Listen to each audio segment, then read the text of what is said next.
Shalom, selamat pagi. Untuk mendengarkan firman Tuhan, marilah kita berdoa. Kasih karunia dan damai sejahtera dari Allah Bapa kita dan dari anaknya Tuhan Yesus Kristus kiranya menyertaimu sekalian. Amin.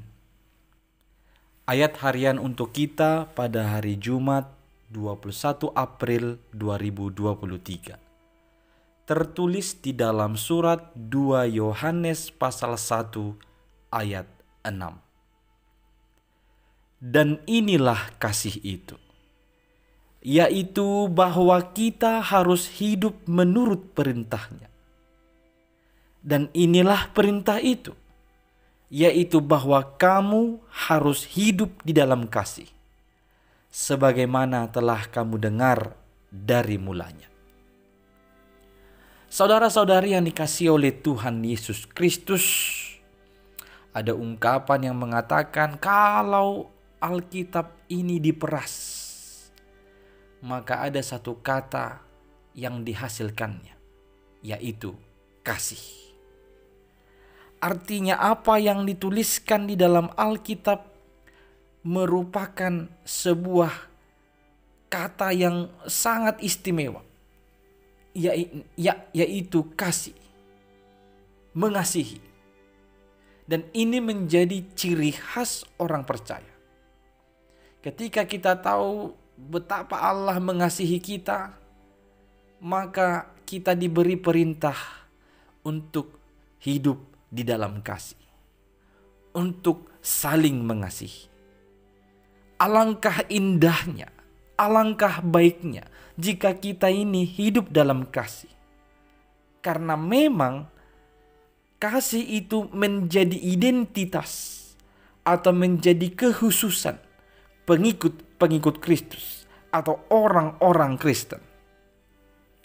Dalam Yohanes 13 ayat 34 dikatakan, Aku memberikan perintah baru kepada kamu, yaitu supaya kamu saling mengasihi, sama seperti aku telah mengasihi kamu, demikian pula kamu harus saling mengasihi.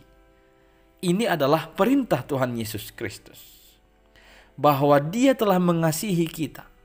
Tuhan telah mengasihi kita sedemikian, maka kita pun harusnya hidup saling mengasihi. Kita diberi perintah untuk saling mengasihi.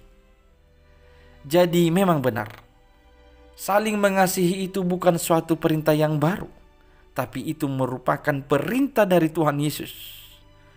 Tuhan Yesus yang memerintahkan kita untuk saling mengasihi, karena Dia sudah lebih dulu mengasihi kita.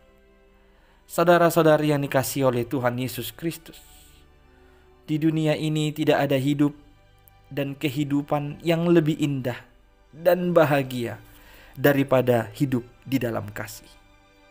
Hidup di dalam kasih adalah melebihi segalanya.